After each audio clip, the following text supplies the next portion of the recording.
Kita sekarang peringatan tahun baru hijrah. Nabi tidak pernah memperingati tahun baru hijrah. Karena Nabi tidak pernah memperingati, maka memperingati tahun baru hijrah itu adalah bid'ah. Karena perbuatan itu bid'ah, maka semua yang melakukannya adalah dolalah, sesat, dan masuk neraka. Maka Pemprov ini masuk neraka. Dan yang paling panas nerakanya adalah yang ceramah. Jadi nanti kalau ada ustadz berceramah di masjid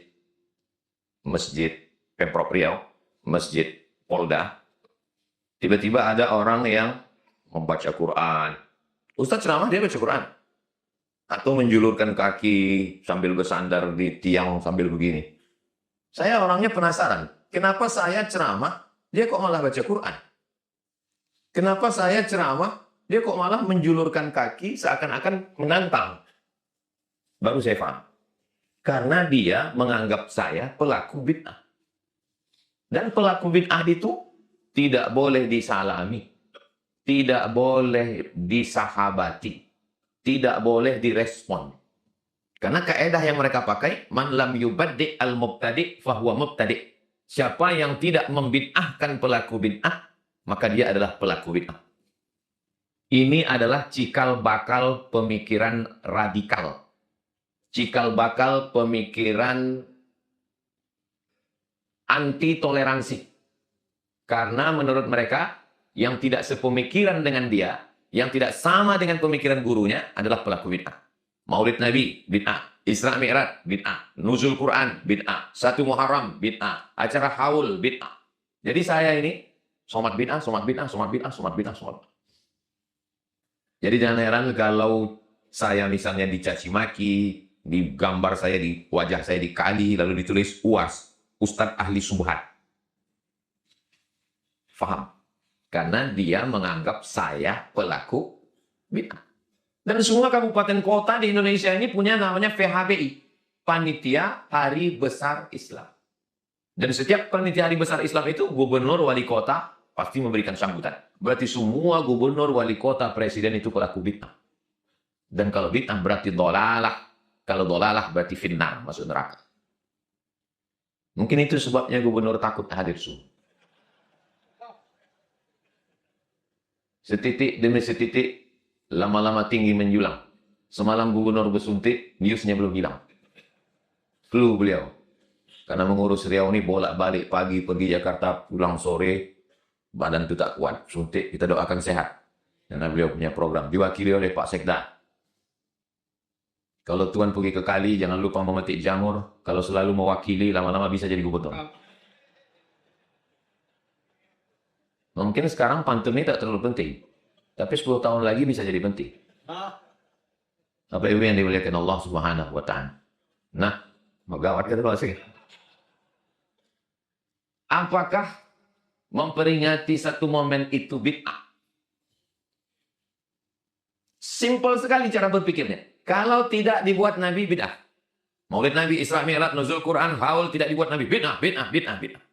Ah, itu fitnah Ustaz Somad aja tuh. Buktinya kami kemarin bisa akrab. Itu namanya taqiyah. Taqiyah itu pura-pura. Tapi sebenarnya dalam hati tetap menuduh kamu pelaku bid'ah. Apakah Nabi pernah memperingati suatu momen? Kemarin tanggal 10 Muharram kita puasa. Yang puasa-puasa, yang tak puasa jangan mandi. Kemarin 10 Muharram kita puasa. Ibu-ibu kemarin 10 Muharram puasa. Kenapa saya tanya ibu? Karena memang yang rajin ibu-ibu. Bapak-bapak kalau diajak puasa, kau aja yang masuk surga. Kau kan ngasih sapaan, aku nanti. Ibu kemarin puasa 10 Muharram itu kenapa? Ibu puasa, kalau saya nanya ya bu, kalau saya nanya, jangan tertekan, jangan stres. Karena saya ini kalau ceramah, nanya, itu nanti saya jawab sendiri. Ibu kemarin 10 Muharram puasa. Kenapa ibu puasa? Karena bersyukur pada Allah. Bersyukur pada Allah kenapa? Karena Allah menyelamatkan Nabi Musa dan menenggelamkan Fir'aun. Nabi Musa ditenggelamkan di Laut Merah, Fir'aun tenggelam, Nabi Musa selamat. Itu peristiwanya 3.000 tahun yang lalu. 3.000 tahun yang lalu. Tapi diulang terus setiap tahun. Setiap tanggal 10 kita puasa. Itulah dalil boleh memperingati suatu momen diulang terus tiap tahun, walaupun peristiwanya terjadi hanya sekali. Peristiwa tenggelamnya Fir'aun itu kan sekali. Peristiwa selamatnya Nabi Musa itu kan sekali. Tapi diulang tiap tahun karena syukur kepada Allah. Kalau selamatnya Nabi Musa kita boleh peringati tiap tahun bersyukur kepada Allah, maka selamatnya Nabi Muhammad hijrah juga diulang tiap tahun sebagai syukur kepada Allah Subhanahu wa Ta'ala. Cara pengambilan dalil itu bukan saya. Ya, itu akal-akalan Abdul Somad. Bukan saya. Itu pengambilan dalilnya ulama besar namanya Al-Hafiz Ibnu Hajar Al-Asqalani. Dalam kitab Al-Hawi Al-Fatawi dikutip oleh Al-Hafiz Jalaluddin Abdurrahman As-Suyuti. Kira-kira yang saya sampaikan ini bisa dipahami atau tidak? Biasa kadang pagi-pagi gini susah nangkapnya. Saya ulang sekali lagi. Bahwa memperingati satu momen yang terjadi sekali boleh diperingati berkali-kali setiap tahun sebagai ungkapan syukur kepada Allah. Oh, kalau gitu ada dalilnya Pak Ustaz? Ada. Tapi kenapa mereka? Kalau galah panjang sejengkal, jangan laut hendak diukur. Nggak sampai akalnya ke situ. Jadi kita jangan ikut-ikutan. Kadang kita ini ngaji tidak mau. Pertama ketika dibid'ahkan, Maulid Nabi bid'ah, satu Muharram bid'ah, nuzul Quran bid'ah. Pertama ngelawan. Lama-lama, iya juga ya. Lama-lama menyalahkan orang lain. Saya tidak akan pernah bosan menyampaikan ini. Kenapa? Selama mereka tidak pernah bosan membid'ahkan, maka kita pun juga tidak pernah bosan. Bapak, Ibu, Kepala Kantor, Kepala Dinas, Kepala Badan, Bapak Sekda, Bapak Kapolda, Bapak Kabinda, Bapak dan Lanut, nggak usah menjelaskan ini pakai ceramah. Ini berat, biar aku aja. Kalian nggak usah jelaskan ini pakai ceramah. Cukup kalian buat aja di kantor kalian. Maulid Nabi buat, Isra Mi'raj buat, nuzul Quran buat, acara haul buat, satu Muharram buat, 17 Ramadan nuzul Quran buat, halal bihalal buat. Jadi masalah membid'ahkan ini tergantung kalau dibuat terus, lama-lama yang membid'ahkan itu capek sendiri. Pertama-tama memang suaranya kuat, bid'ah, lama-lama bid'ah. Apalagi kalau yang membuat polisi sama Kabinda sama dan Lanut. Mana berani dia membid'ahkan? Cabut pistol lo. Kalau bid'ahkan, aku lutupkan pun sembuh. Ustaz Somad berani kau bid'ahkan karena dia tak ada pistol besi, pistol air yang ada sama dia. Kalau aku kalian bid'ahkan, aku lutupkan pun sembuh. Karena orang ini kalau tak diajari, nggak tahu dia cara menggunakan pistol ini. Kita yang ngajari mereka. Bapak Ibu yang dimuliakan Allah Subhanahu wa Ta'ala. Tidak semua kalau berbeda dengan kita bid'ah, tidak begitu. Imam Syafi'i berkunut subuh. Imam Syafi'i itu berkunut subuh sampai meninggal. Imam Hambali tidak berkunut subuh. Tapi Imam Hambali tidak pernah sekalipun membid'ahkan Imam Syafi'i. Carikan saya satu lafaz Imam Hambali membid'ahkan Imam Syafi'i. Tunjukkan sama saya. Enggak pernah. Kenapa Imam Hambali tidak membid'ahkan Imam Syafi'i? Karena Imam Syafi'i gurunya Imam Hambali. Imam Hambali itu berguru pada Imam Syafi'i. Sampai-sampai Imam Hambali itu mengaku, apa kata Imam Hambali? Da'autu lisyafi'i fi salati arba'ina sanah. Saya mendoakan Imam Syafi'i 40 tahun. Fi salati, dalam salat saya. Bunyi doanya apa? Rabbighfirli wali walidayya wali Muhammad bin Idris Asy-Syafi'i. Lihat dalam kitab Manaqib Imam Syafi'i. Ya Allah, ampunkan aku, ampunkan dosaku, ampunkan dosa ibu bapakku, dan ampunkan dosa Imam Syafi'i. 40 tahun. Sekarang, orang baru sholat 2-3 kali. Sholat subuh sekali, sholat zuhur sekali, sholat maghrib udah membid'ahkan orang lain. Yang dibid'ahkan amalan orang di Masjid An-Nur. Orang belajar di Makkah berpuluh tahun. Ini baru umroh 4 hari di Makkah, 3 hari di Madinah. Balik-balik sudah membid'ahkan amalan Masjid An-Nur. Allahumma hdina fi man hadait, wa'afina fi man afait. Ini saya lihat Masjid An-Nur ini sholat subuhnya bid'ah. Kata yang tak pernah sholat subuh, untung aku tak sholat subuh. Berkelailah di dalam masjid. Yang satu mengatakan, sholat subuh ini tidak ada kunut subuhnya. Yang satu mengatakan, sholat subuh ini mesti pakai kunut subuh. Kalau tidak pakai kunut subuh, maka dia mesti sujud sahwi karena lupa. Yang satu mengatakan, sholat subuh itu tidak pakai kunut subuh. Karena kunut subuh itu bid'ah. Akhirnya hampir berantem orang dalam masjid. Datang seorang pemuda. Dia jelaskan.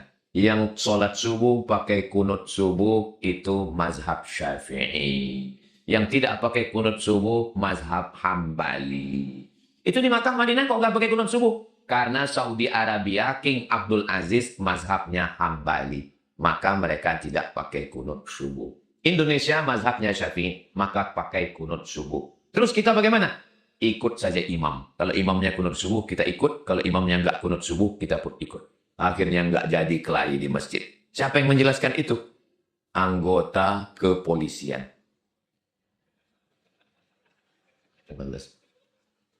Tak jadi orang berkelahi di masjid. Kenapa? Karena polisinya ngaji. Ngaji mereka, jelas tuh. Datang, nanti buatkan video pendek.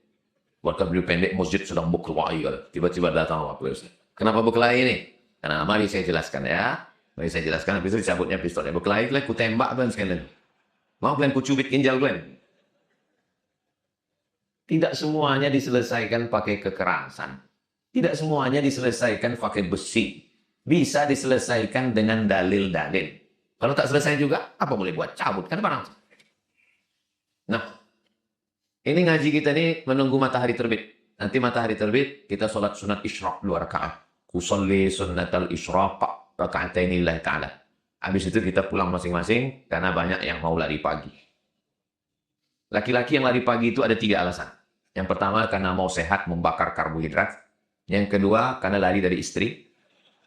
Yang ketiga supaya mudah lari dari kenyataan.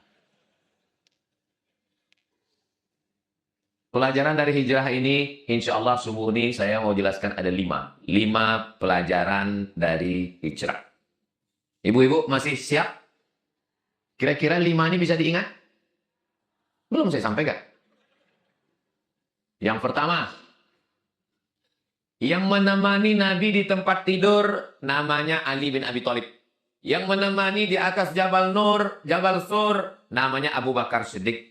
Yang membawa makanan namanya Asma binti Abi Bakar. Yang membawa berita update namanya Abdullah bin Abi Bakar. Yang pura-pura ngangon kambing tapi memata-matai di atas, itu namanya Amir bin Fuhairah. Yang menjadi guide penunjuk jalan namanya Ibnu Uraitik. Pelajaran yang pertama adalah, kalau bahasa kampung kita, the right man on the right job. Menempatkan orang di tempat yang tepat. Jadi Pak Gubernur, letakkan orang yang tepat di kantor-kantor dinas ini. Jangan salah orang. Ada lagunya, kamu salah orang. Kalau salah meletakkan orang mengecor ini, salah campuran semen, batu kerikil, hancur masjid ini. Alhamdulillah masjid ini sudah cantik. Mudah-mudahan Allah menjaga orang yang mensupport masjid ini. Saya pernah bawa tamu ke masjid ini. Mau menunjukkan Masjid An-Nur dengan bangganya bahwa kami punya Taj Mahal Riau. Begitu masuk ke dalam, gue serak-serak ember 60 bocor. Gak jadi saya bawa masuk. Kita keluar Pak, saya bilang. Gak jadi masuk Pak Ustadz. Di luar fotonya lebih cantik, saya bilang. Begitu mau saya bawa keluar, rupanya payungnya lebih hancur. Akhirnya saya bawa minum ke tepi Sungai Siak. Minum ke situ. Kita ke sana aja lah Pak. Untuk apa? Nengok sunset. Matahari terbit. Di bawah jembatan Leton. Cantik itu. Luar biasa. Untung ada Sungai Siak. Bapak Ibu yang dimuliakan Allah. Meletakkan orang yang tepat pada tempat. Kami juga begitu di yayasan. Yayasan Tabung Wakaf Umat itu kami letakkan ketua yayasannya Ustadz Alnok Dinar. Dinar itu artinya duit emas. Itu maka beliau ketua sampai hari kiamat. Emas. Orang nggak akan curiga. Kenapa duit yayasan itu bisa terkumpul 75 miliar? Karena ketuanya emas. Coba kalau dirham, perak. Pembina yayasannya Ustadz Tatang Yudiansah. Memang dia kami letakkan di situ. Dan beliau ini memang kami jaga. Dia inilah pemanisnya di yayasan itu. Makanya ramai anak-anak gadis itu ikut acara. Nah dia ada di situ. The right man, orang yang tepat, letakkan di tempat yang tepat. Kalau dia mampu di situ, letakkan dia di situ. Kalau kita letakkan orang yang tidak punya kemampuan, maka kita sudah mengkhianati amanah. Kita sudah menghancurkan negeri ini. Makanya orang-orang yang berani, orang-orang yang bisa bersinergi, letakkan untuk mengembalikan hutan lindung Tesonilo. Mudah-mudahan kembali hutan beliau, insya Allah. Saya biji mata saya dulu masih menengok burung kuau. Burung kuau asli punya Riau. Biji mata saya ini masih menengok ikan toman sebesar paha panjang 2 meter. Pernah saya nengok. Biji mata saya ini pernah menengok batang kayu gaharu yang ditakik. Di dalamnya masih ada gaharu yang ditakik. Sekarang itu kalau diceritakan ke anak kita, nggak nampaknya lagi. Kuau almarhumah kuau. Batang kayu gaharu sudah tak ada lagi, berubah menjadi pohon sawit. Tapi insya Allah kayu gaharu-gaharu yang kemarin kita tanam itu.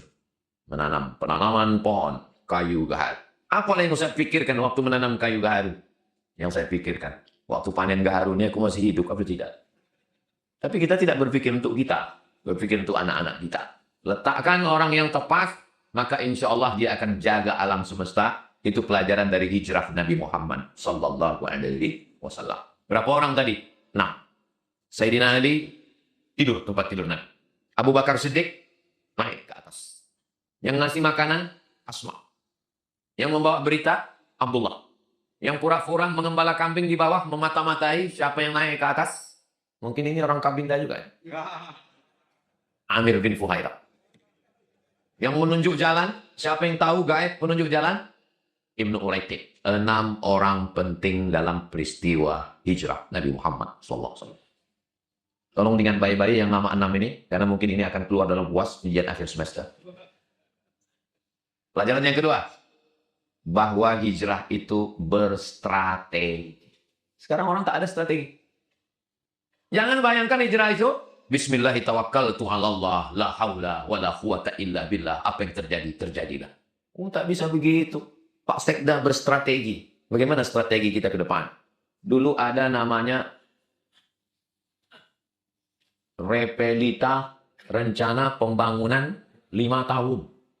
Dulu kita hafal nama menteri-menteri itu. Menteri Penerangan, Armoko. Menteri Luar Negeri, Ali Alatas. Apa lidah itu kecil? Saya termasuk yang hafal waktu SD. Jelas. Menteri Sekretaris Negara. Ingat ya? Pak Muryono. Masya Allah. Allah maafir lahu warhamhum wa'afihim wa'afan. Jadi jelas apa yang mau dilakukan 5 tahun ke depan. Jadi dalam Islam ada strategi. Abu Bakar, kita tidak langsung ke Madinah. Nanti kita ditangkap oleh kafir musyrik. Kita sembunyi dulu 3 hari 3 malam. Sembunyi dulu kita 3 hari 3 malam. Kita tunggu suasana tenang, baru kita jalan. Jalan yang kita lewati jangan jalan biasa. Karena kalau jalan biasa yang kita lewati, kita akan dicegat. Kita cari jalur khusus yang tahu hanya orang khusus. Berstrategi.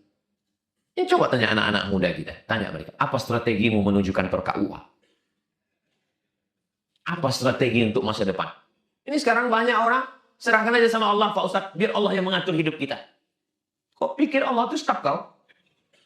Allah Subhanahu wa Ta'ala akan memberikan jalan kalau kamu punya strategi yang baik. Al-haqqu bila nizam yaghlibuhul batil bin nizam. Kebenaran, kalau tidak ditata dengan manajemen dan strategi yang baik, dia akan dikalahkan oleh kebatilan, tapi dengan strategi yang baik. Ini yang terjadi sekarang. Yahudi itu batil. Yahudi itu bohong. Pendiri negara Yahudi, ateis. Tidak percaya sama Tuhan. Tapi berstrategi mengalahkan 22 negara Arab yang beragama Islam. Inna dina indallahil Islam. Jangan katakan Allah tidak tolong kita. Kenapa Allah tidak menolong kita, Pak Ustadz? Allah menolong orang yang berstrategi. Yayasan Tabung Wakaf Umat strateginya jelas. Langkah strategi pertama, mengumpulkan orang-orang Riau yang kaya-kaya, mendatangi rumahnya, cerita mati. Itu kami dengan Ustaz Alma dulu. Ustaz Alma, tolong kumpulkan orang Riau yang kaya-kaya. Kita datang ke rumahnya, kita cerita mati. Pak, ini kan COVID, udah banyak orang mati. Saya dengar Bapak punya tanah, kasihlah ke kami. Akhirnya banyaklah yang ngasih tanah ke kami, dan tanahnya bermasalah. Alhamdulillah, ada satu tanah yang tak bermasalah. Itulah nanti yang nanti sore akan kita kunjungi, Pak, di Palas. Tanah itu simpang bingung, belok kiri, masuk ke dalam. Saya pun pertama kali dikasih Pak Edward melalui Ustadz Zul Ikrami, ragu. Rupanya kita kalau udah selalu sering kena masalah ini, trauma kita. Asal nampak orang ngasih tanah, Macam bermasalah muka bapak. Alhamdulillah dapat. Kami berstrategi. Strategi kami apa? Dapat tanah. Habis tanah apa? Bangunan. Habis bangunan apa? Lanjut lagi. Sekarang sudah Nurul Azhar Dual. Nurul Azhar Bagan Benio. Nurul Azhar Indragiri Hulu. Strategi kami jelas. Strategi kami ingin supaya anak-anak Riau dapat pendidikan yang baik. Tentu sesuai dengan kemampuan kami. Sebetulnya, masyarakat ini mau ngasih duit. Kalau ada yang mengatakan pelit, enggak. Itu 75 miliar terkumpul. Tapi kami membuat kesepakatan. Fakta integritas. Yang megang duit Ustaz Noki. Sengaja Ustaz Noki ini disuruh megang duit karena dia Bank Riau Kepri. Banyak duitnya. Walaupun duit perang. Tanda tangan. Dan saya sejak yayasan itu berdiri tanggal 6 bulan 6 2020 sampai sekarang 2025 tidak pernah mengambil duit yayasan seperak haram, tak pernah. Ketua, sekretaris, bendahara, pembina tidak digaji. Sampai sekarang. Malah kami yang membuat program 20 jam. Ini program 20 jam setiap hari Jumat, Sabtu pekan kedua. Dari mulai pagi Jumat, siang Jumat, malam Jumat, pagi Sabtu, malam Sabtu, subuh Sabtu. Itu semua duit yang terkumpul, itu masuk ke yayasan. Ini perlu saya jelaskan. Jangan nanti saya pakai mobil baru, alah, mobil yayasan. Memang mobil yayasan. Itu mobil yang parkir di belakang itu. Itu mobil yayasan. Dipakai untuk program kajian-kajian. Nah, ini saya jelaskan supaya apa? Jangan ada dusta di antara kita. Kalau ada yang mengatakan masyarakat ini pelit, tak mau keluar duit, terkumpul. Yang penting berstrategi. Terkumpul duit. 75 miliar selama 5 tahun. Itu kalau dibelikan ke cendol, penuh Sungai Siak secendol. Bapak Ibu yang dimuliakan Allah Subhanahu wa taala, berstrategi. 3. Ketika hijrah itu sedang susah, disitulah nampak teman sejati. Teman ketawa banyak, teman menangis sedikit. Ketika kau menang, kau punya kawan. Ketika kau kalah, kau punya teman sejati. Nabi Muhammad SAW ketika sedang susah itu berdua di dalam Jabal Sur. Diabadikan dalam Al-Quran. Idhuma fil ghari, ketika mereka berdua di dalam gua gila. Di dalam gua Sur. Idh yaqulu li sahibihi, ketika dia berkata kepada sahabatnya, la tahzan. Jangan sedih, jangan takut. Innallaha ma'ai. Nabi mau masuk ke dalam gua. Pas Nabi mau masuk ke dalam gua, ditahan sama Abu Bakar Siddiq. Jangan masuk ya Rasulullah. Biar aku dulu masuk ke dalam. Gelap, tengah malam. Tak ada obor, tak ada lampu. Andai ada singa di dalam, Abu Bakar mati ditelan bulat-bulat. Andai ada ular di dalam, meninggal Abu Bakar Siddiq. Nyawa dia kasihkan. Itulah kenapa nama dia ditulis di sini. Iya, Umar. Abu Bakar. Umar. Kenapa ditulis di mimbar ini Abu Bakar Umar? Karena ada aliran yang memaki-maki Abu Bakar dan Umar. Siapa dia? Syiah. Syiah tiap hari memaki-maki Abu Bakar Umar karena mereka menganggap Abu Bakar dan Umar merampas kekuasaan Ali. Maka orang Riau mau menunjukkan bahwa kami bukan Syiah, kami Ahlus Sunnah. Maka dituliskannya di mimbarnya Abu Bakar dan Umar. Tengok nanti Masjid Polda. Ada tidak tulisan Abu Bakar dan Umar?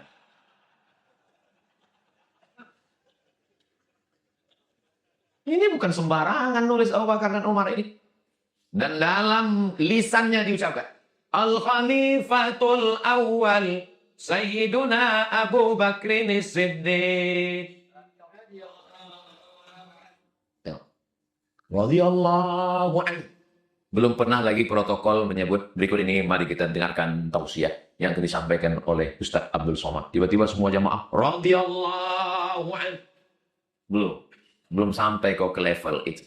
Kenapa Abu Bakar ini punya derajat radhiyallahu anhu? Nyawa dia kasih. Jangan masuk ya Rasulullah. Biar aku masuk dalam. Andai saya lah yang bersama Nabi malam itu. Saya bilang, ya Rasulullah, masuklah duluan. Silakan Rasulullah. Engkau kan dijaga Allah. Kalau ada apa-apa kan ada Mikail, ada Israfil, ada Israel. Aku, siapa yang ngawalat?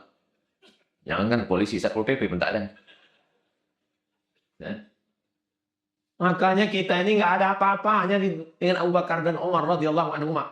Masuk Abu Bakar Siddiq setelah diceknya, diperiksanya aman di dalam, rupanya ada lubang. berlobang tanah di dalam itu. Duduk dia di lubang itu, dijulurkannya kakinya selonjoran, Nabi tidur di paha. Tidur. Saya, seakrab-akrab saya dengan Ustadz Almob, belum pernah saya tidur di paha. Padahal kami berjalan ini dalam senang dan susah. Masuk ke Talang Mama, masuk ke Bagan Benio. Dan dia pun belum pernah tidur di paha saya. Belum pernah. Nabi tidur jadi paha Abu Bakar Siddiq. Tak lama tertidur, tiba-tiba Nabi terjaga, terbangun. Kenapa terbangun? Menetes air dari atas. Pas di pipi. Kata Nabi, air apa ini Abu Bakar? Gelap. Tak mungkin embun. Kata Abu Bakar Siddiq, air mataku ya Rasulullah. Rupanya air matanya itu jatuh pas ke pipi Nabi. Kenapa kau menangis? Rupanya lubang yang dia duduk itu ada binatang berbisa. Disengatnya kaki Abu Bakar. Kakinya tak bergerak. Kalau kita lah yang memangku Nabi malam itu. Allah, empat kita. Bapak yang pernah disengat kalajengking, yang pernah digigit lipan, bisa tuh merasakan. Saya dulu waktu kecil pernah digigit lipan. Allah, empat saya tak sadar saya. Rupanya lipan, kelabang, kalajengking itu. Kalau sudah sengatannya itu kena ke darah, darah itu beracun naik ke jantung, bergetar jantung kita. Jantung kita ini bergetar itu disebabkan 3. Yang pertama, kena berbisa. Yang kedua, jatuh cinta. Yang ketiga, jatuh tempo. Masya Allah, sangat luar biasa kajian yang sudah disampaikan oleh guru kita. Sahabat beriman yang dimuliakan Allah, tetaplah di channel ini karena kajian ini belum selesai. Tentunya masih banyak lagi hal-hal menarik yang akan disampaikan oleh guru kita. Mari kita lanjutkan kembali. Selamat mendengarkan. Begitulah. Kalau kita belum pernah susah, kita belum punya teman sejati. Saya yakin Pak Herimen, Pak Jenderal Asep, Bapak dan Langut, Bapak Sekda, dalam perjalanan hidup kalian pasti pernah menghalangi dipukul ombak di empas gelombang. Kadang ombak ini membuat kita tinggi menjulang. Kadang membuat kita jatuh berkeping. Tapi di saat jatuh, kita punya teman sejati. Jangan lupakan teman sejati. Teman sejati saya 4. Teman saya waktu di UIN, teman saya waktu di Al-Azhar, teman saya pulang berdakwah di Riau, dan tim UAS. Keempat-empatnya ini kami ikat Yayasan Tabung Wakaf Umat. Gambarnya gambar pucuk hijau. Kenapa? Batangnya sudah kena potong, daunnya sudah kena bakar, tapi masih ada tunas hijau yang perlu dijaga. Tunas hijau ini jangan sangka tak ada yang mau makannya. Ada. Siapa dia? Ulat yang mengejar tunas hijau. Apa kata ulat? Pucuk, pucuk, pucuk. Oh, mati.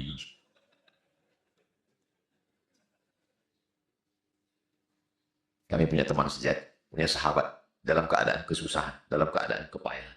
Ini hijrah Nabi Muhammad SAW. Kalau punya kawan, punya teman, melindungi, mengayomi, menyayangi, waktu senang, waktu lapang, jangan lupakan dia. Kalau punya kawan yang mengingatkan kita tentang akhirat, mengingatkan sholat, ada kawan begini, ada. Jangan kubur sebelum mati. Karena teman begini sudah mulai unik dan antik. Mereka ini makhluk-makhluk hampir punah, mesti dibudidayakan. Mereka ini nasibnya sudah seperti dinosaurus, Jurassic Park. Mudah-mudahan persahabatan kita ini kekal abadi hingga ke surga, insya Allah. Saya tidak mau kita berteman hanya di sini saja. Berkawan di Pekanbaru, bertetangga di Jannatul Firdaus, insya Allah. Amin ya rabbal alamin. Aku Pak Ustadz, kalau sama dia tak usah Ustadz doakan sampai ke surga. Kenapa? Di dunia ini pun udah capek kali Ustadz. Utang yang lama aja belum membayar Pak Ustadz. Yang keempat, apa pelajaran dari sini? Dari hijrah inilah nampak mukjizat terjadi. Pertolongan Allah. Ketika musim kering, kerontang, panas, terik, tiba-tiba air susu kambing ada. Ketika datang orang mengejar dari belakang namanya Suraqah bin Malik, pembunuh bayaran. Tidak pernah dia jatuh. Tiba-tiba Suraqah jatuh. Ini terjadi mukjizat. Kita pun kalau dalam keadaan sedang susah itu, banyak terjadi keajaiban-keajaiban dalam hidup kita. Nanti kalau saya ceritakan keajaiban-keajaiban dalam hidup saya, alah, Ustaz itu ngomongnya kalau belum sarapan memang gitu, ajaib-ajaib ngomongnya. Tapi saya pribadi mengalami banyak keajaiban-keajaiban dalam hidup saya. Kapan itu terjadi? Waktu kita sedang susah, sedang payah, pertolongan Allah. Kalau kita tidak ada yang menolong, Kawan lari, keluarga lari, jiran lari, tetangga lari. Tak ada satupun yang menolong kita. Yakinlah. Berarti doa kita sedang dikabulkan Allah. Loh, masa kita sendirian tak ada yang nolong doa kita dikabulkan Allah? Ya, karena kita berdoa, hasbunallahu wa ni'mal wakil. Cukup Allah menolong aku. Saya ini Pak Ustaz susah kali sekarang. Kawan saya tak menolong, keluarga tak menolong, jiran tak menolong, kawan-kawan di grup WhatsApp dikeluarkannya saya dari grup. Kawan FB lari semua. Berarti doa kau dikabulkan Allah. Doa yang mana? Doa yang telah kau katakan hasbunallah wa ni'mal wakil. Cukup hanya Allah menolong aku. Kalau kawan tak menolongmu, berarti Allah sedang mengatakan tak perlu yang lain menolongmu. Cukup aku yang menolong aku. Nabi Ibrahim. Siapa yang menolong Nabi Ibrahim? Tak ada yang menolong Nabi Ibrahim. Apa kata Allah? Ya nar, wahai api, kuni bardan. Jadilah engkau sejuk. Wassalaman, selamat ala Ibrahim. Keluar Nabi Ibrahim dari api dalam keadaan kedinginan. Itulah doa yang selalu dipakai jamaah pulang haji. Alhamdulillah Ustaz, berkat doa yang Ustaz ajarkan kemarin, selama di Makkah semua kepanasan, saya tenang. Rupanya tak pernah ke masjid, di hotel terus. Patutlah. Pulang dari Makkah putih wajah, bersinar. Disambut tolak al-badru alaina. Kawan-kawan yang satu keluar tahu, asal tengok. Allah tak pernah ke masjid. Saudara yang dimuliakan Allah Subhanahu wa taala. Pelajaran terakhir yang kelima. Apa yang kelima dari hijrah? Meninggalkan legasi. Kira-kira legasi apa yang kita tinggalkan? Apa yang ditinggalkan Nabi Muhammad? Masjid Nabawi. Ingat, Masjid Nabawi sampai hari kiamat menjadi legasi Nabi Muhammad SAW. Datang orang ngasih tanah. Ini tanah ya Rasulullah. Enggak. Dibeli Nabi tanah itu, diwakafkan Nabi. Karena Nabi ingin meninggalkan legasi. Saya setiap tamu yang datang, saya bawa ke masjid ini. Foto-foto di depan. Lalu saya jelaskan. Dulu zaman saya kecil, masjid ini dulu tidak sebesar ini Pak. Di depan masjid ini dulu ada jalan. Jalan. Di depan jalan itu dulu ada stadion. Itu di depan ada kolam renang. Kolam renangnya, stadionnya, jalannya disatukan. Sehingga kalau kita naik pesawat, waktu saya pulang naik pesawat private jet kemarin dari... Saya sebenarnya mau kasih tahu bahwa saya ini, kalau kalian jemput saya, janganlah naik mobil sayur. Nampak tuh Anur, kita pun rekam. Tengok Anur, cantiknya dari atas. Stadion, masukkan. Kolam renang, masukkan. Sekolah, masukkan. Buat pagar keliling. Ini legasi siapa ini? Ini legasi Pak Saleh Jasik. Masih hidup Pak. Lebih 80 tahun umurnya. Dia selalu berpikir. Kita di Riau, dokternya dari luar. Ingin supaya anak Riau ini jadi dokter. Dibuatnya fakultas kedokteran. Itu Pak Saleh, punya legasi. Itu dulu kuburan. Kubur-kuburnya dipindah. Lalu kemudian didirikan fakultas kedokteran. Kita punya minyak, tapi insinyur minyaknya bukan orang kita. Kita cuma jadi security. Tukang pasang pipa. Mana budak-budak Riau? Mesti sekolah. Dia berpikir, buka. Itulah Politeknik Kaltek. Cepro. Yang ada di Rumpai. Itu otak Pak Saleh. Harimau mati meninggalkan belang. Gajah mati meninggalkan gading. Manusia mati meninggalkan kredit. Kira kita meninggalkan apa kita nanti? Insya Allah sampai masanya nanti orang akan berkata, dulu kalau pesawat mau mendarat sudah gundul hutan-hutan ini, tapi sekarang sudah hijau. Di zaman siapa itu? Ada legasi yang kita tinggalkan. Nanti syair-syair puisinya akan disusun oleh Bang Ramon. Beliau sudah mengingatkan kita dengan puisinya bahwa laut sudah kotor, laut sudah mati, laut sudah kena polusi. Dengan syairnya, cari di internet. Judul puisinya, Sakaratul Laut. Bukan Sakaratul Maut, Sakaratul Laut. Kita mati mau meninggalkan apa? Maka kami dulu ketika membuat Yayasan Tabung Wakaf Umat ini, kita tidak bercerita tentang hidup. Kita ingin nanti mati meninggalkan apa, Ustaz Arnold? Kita udah bertahun-tahun ceramah, masjid sana, masjid Ar-Rahman, masjid Agung, masjid Raya, masjid sana. Terus nanti kalau kita mati meninggalkan apa? Kata Ustaz Arnold, kalau begitu kita mesti keliling. Ya, akhirnya kalau kami mati, insya Allah. Ustaz Arnold, Ustaz Noki, kalau aku mati, tolong kalian jangan datang. Kenapa? Karena tanganku tak bisa menghapus air mata.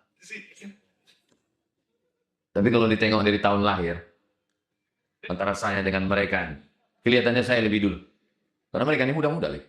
Kalau ditengok antara saya dengan mereka, saya ini lebih dulu. Maksudnya, saya lebih dulu mengiring jenazah mereka. Ya serius sekali. Itu kalau lihat cerita mati ini bawaannya. Bapak Ibu yang dimuliakan Allah. Apa kata saya ke Ustaz Tatang? Saya mau di akhir tua kita, suara udah tak menggelegar lagi, mimbar sudah tak bisa kita naiki lagi, tak bisa lagi berdiri tablik akbar. Kita di hari tua mengajar santri pagi, mengulangkan hafalannya. Judulnya apa? Menua bersama. Saya ingin tua bersama kalian, guys. Ada sesuatu yang kita tinggalkan. Kalau kita bukan penghafal Quran, kita bukan ulama, kita tinggalkan anak-anak penghafal Quran. Setahun 25 orang. 25 orang di Palas, 25, 25, 25 SMP 75. 25, 25, 25 SMA 75. 75, 75, 150 di Palas, laki-laki. Yang di Rimbo Panjang, 25, 25, 25, 75. 25, 25, 25, 150. Setahun. Dari mana Ustaz dapat duit? Naik helikopter lah kita dari Pekanbaru ke Tembilahan. Tengok di bawah, hijau semua. Pohon apa itu? Sawit. Sebatang pun tak ada punya kita. Apalah salahnya? Berapa luas sawit di Riau ini? 3 juta hektar. Berapa yang terdaftar? 1,2 hektar. Lalu yang 2,8? Yang 2,8 itu siluman hantu. Padahal, insya Allah, dengan Satgas ini turun, bisa ditarik. Satgas gabungan, ditarikin. Yang sekian juta hektar ini ditarik, karena ini sudah mengambil hutan ulayat, hutan lindung, milik masyarakat, tertibkan. Dulu yang izin-izinnya 100, jangan sampai 200. Tentukan titik koordinat. Yang berlebih, ambil. Terus, bagikan 100 hektar ke Yayasan Tabung Wakafun. Setuju? Dah, setuju orang ini semua. Bukan untuk kami. Kami ini apalah? Hidup ini kan cuma makan pakai. Hidup ini bukan banyak. Makan, pakai, stroke, mati. Bukan banyak makan. Apalagi macam saya. Saya ini makan bukan banyak. Saudara yang dimuliakan Allah Subhanahu wa Ta'ala. Coba pikirkan nanti kita meninggalkan apa setelah kematian. Itulah 5 poin dari hijrah Nabi Muhammad sallallahu alaihi wasallam. Sampai sudah waktu sholat sunat Isyraq, saya ucapkan tahniah, selamat tahun baru hijrah 1447. Mudah-mudahan tahun ini lebih baik daripada tahun kemarin. Allah menjaga Riau, menjaga Indonesia, baldatun thayyibatun wa rabbun ghafur. Terima kasih segala perhatian. Mohon maaf segala kesilapan dan kekhilapan. Menangkap puyuh di Bukit Selasi. Thank you dan terima kasih. Wassalamualaikum warahmatullahi wabarakatuh.